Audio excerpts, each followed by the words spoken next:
बिस्मिल्लाहिर्रहमानिर्रहीम अस्सलाम वालेकुम वरहमतुल्लाहि वबरकातुहू। एक पुरसुकून और कामयाब ज़िंदगी गुजारने के लिए ज़िंदगी में बहुत सारी महारतों और बहुत सारी सलाहियतों की ज़रूरत होती है। एक अच्छी सोच उनमें से एक है, और अच्छी सोच से मेरा मतलब बिल्कुल मस्बत सोच नहीं है। अच्छी सोच का मतलब मेरा मतलब तनकीदी सोच है। और तनकीद चूँकि हमारे मुआशरे में एक मनफी तौर पर इस्तेमाल होता है लफ्ज़, तनकीद का मतलब हरगिज़ नफ़ी सोच नहीं है, बल्कि तनकीदी सोच एक ऐसी सोच होती है जो तमाम पहलुओं पे गौर करके किसी नतीजे पर पहुंचती है या कोई राय कायम करती है, वो तनकीदी सोच होती है। ये हमें रोज़मर्रा ज़िंदगी में ख़वातीन हज़रात हर वक्त ज़रूरत पड़ती है।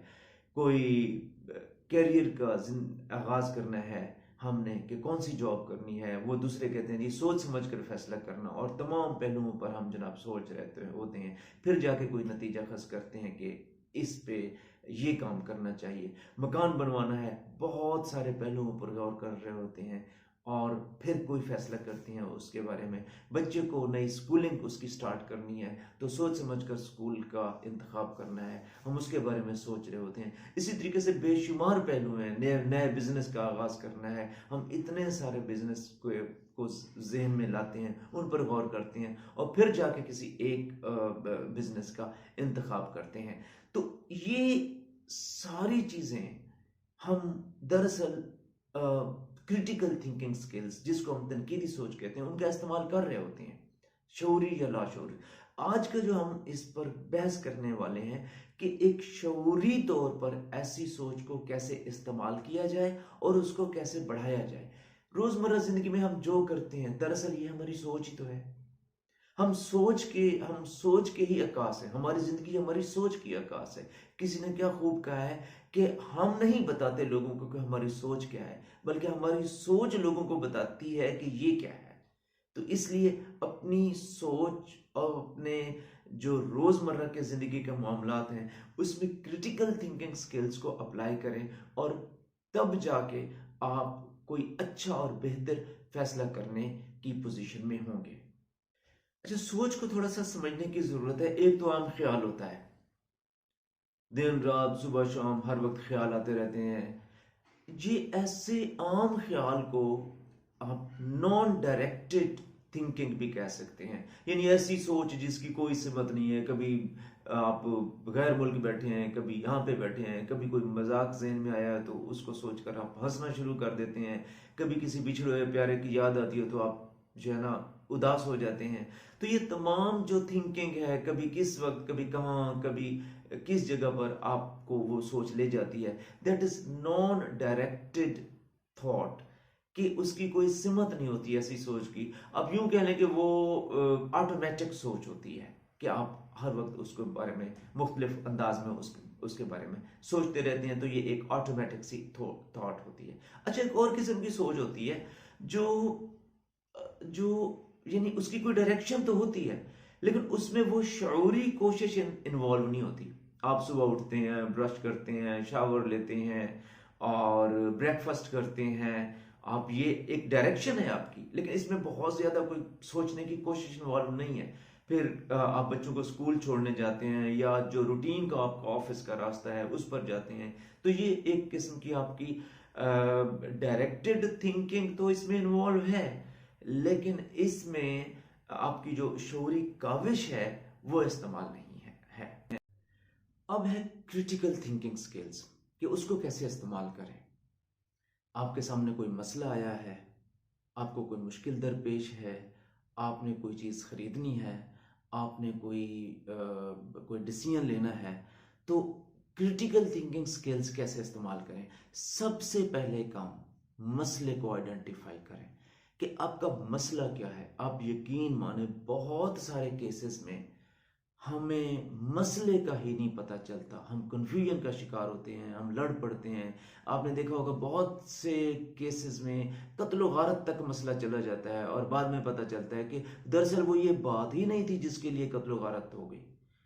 बाज दफा किसी रिश्तेदार के बारे में किसी ने आके बात की और हम साल साल उससे नाराज रहते हैं और हम ख्याल करते हैं कि पता चलता है कि वो दरअसल ये मसला ही नहीं था, हमने समझा ही नहीं है उस चीज को। तो सबसे पहले तो अपने मसले को आइडेंटिफाई करें कि दरअसल आपका प्रॉब्लम है क्या। आप चाहते क्या हैं, ये बहुत ज़रूरी है। आपकी क्लैरिटी सबसे इम्पॉर्टेंट है और मसले के हल के लिए ये बहुत ज़रूरी है। नंबर एक। नंबर दो पे क्या करें, आप उससे रेलेवेंट तमाम किस्म की इंफॉर्मेशन कलेक्ट करें। आपने फॉर एग्जांपल किसी के बारे में कोई फैसला देना है, उसके बारे में तमाम रेलेवेंट जो इंफॉर्मेशंस हैं वो कलेक्ट करें।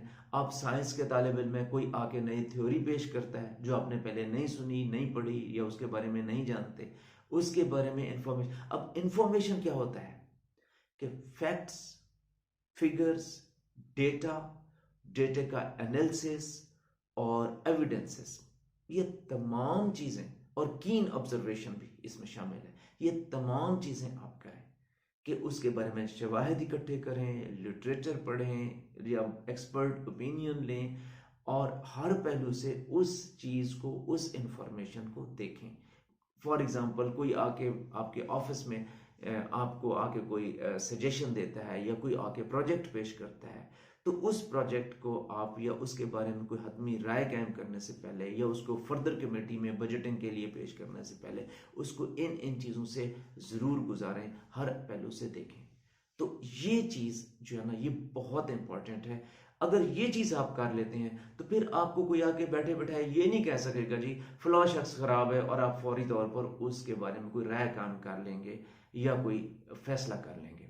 इसके बाद क्या होगा, फिर जब आप इन तमाम चीज़ों पर गौर कर लेंगे और इंफॉर्मेशन कलेक्ट कर लेंगे, तो नंबर 3 पर आप फिर कोई एक उनमें से हतमी राय या नतीजा निकालेंगे।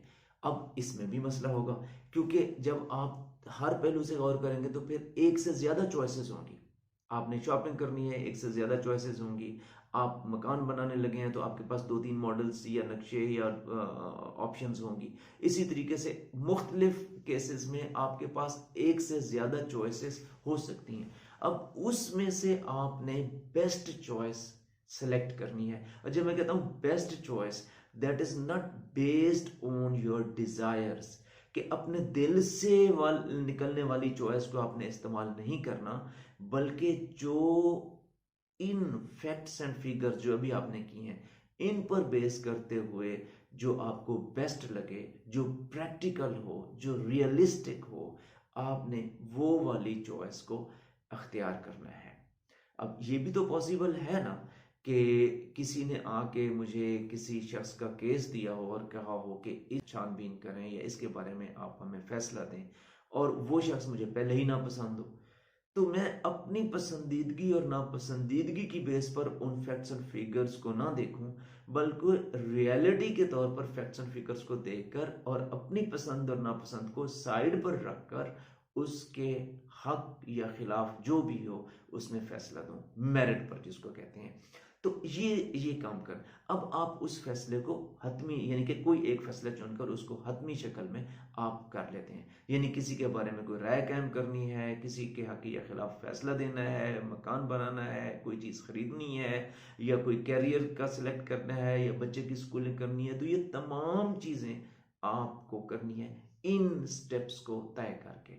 जब फैसला कर लेना है तो यहाँ छोड़ नहीं देना, उसको इवेल्युएट करना है कि मेरा फैसला यानी किस तरह से था, उसके रिजल्ट्स क्या थे, अच्छे थे नहीं थे, अच्छे थे तो किन बेसिस पर थे, और अच्छे नहीं थे तो किन बेसिस पर नहीं थे। जब, क्योंकि इसी को तो विजडम कहते हैं, क्योंकि दोबारा जब आप फैसला करने लगेंगे तो आपके आपके लिए इस मामले में काफ़ी सारी विजडम पहले से मौजूद होगी। आप इसको इस्तेमाल करें, आप यकीन करें, फिर ये नहीं होगा कि बैठे बैठे कोई हमें इम्प्रेस कर लेगा कि फ़लाँ जो है ना आपका रिश्तेदार आपके ख़िलाफ़ ये बात कर रहा था, या फ़लाँ चीज़ इस तरीके से अनहोनी, या कोई खौफ में आपको मुब्तला नहीं कर सकेगा, या किसी के बारे में खामखा इम्प्रेस नहीं कर सकेगा। या वो देहातों में होता है ना कि एक सादा लो औरतों के पास कोई आती है या कोई बाबा आता है, जेवर दे दें जी डबल हो जाएंगे, या ये मुझे दे दें प्राइस बॉन्ड निकल जाएगा, पैसे मेरे पास जमा करवा दें और डबल ले लें। इसी तरीके से मतलब क्यों, क्योंकि वो देखते हैं कि इनकी ज़रूरत क्या है और इनकी डिज़ायर्स क्या है। वो कोशिश करते हैं कि आप अपनी जो थिंकिंग स्किल्स है, लॉजिकल थिंकिंग स्किल्स, उसको इस्तेमाल ना करें, बल्कि आपकी जो डिजायरेबल थिंकिंग स्किल्स और विशफुल थिंकिंग स्किल्स है वो हावी हो जाए आपकी क्रिटिकल थिंकिंग स्किल्स के ऊपर। और फिर वो आराम से आपको जो कहते हैं, आप वही सुनते हैं जो आपका दिल चाहता है, जो आपको दिमाग आपको रोक रहा होता है, फिर आप उस पर ध्यान नहीं देते। तो कोशिश करें कि एक बेहतरीन सोच के मालिक बने और अपने रोज़मर्रा मसाइल के हल के लिए, मुश्किलात के हल के लिए और रोज़मर्रा जो डिसीजन मेकिंग प्रोसेस है, जो रोज़मर्रा की ज़िंदगी में जो फैसले करते हैं, उसमें अपनी क्रिटिकल थिंकिंग स्किल्स को इस्तेमाल करें। बहुत शुक्रिया। Thank you very much. अस्सलाम।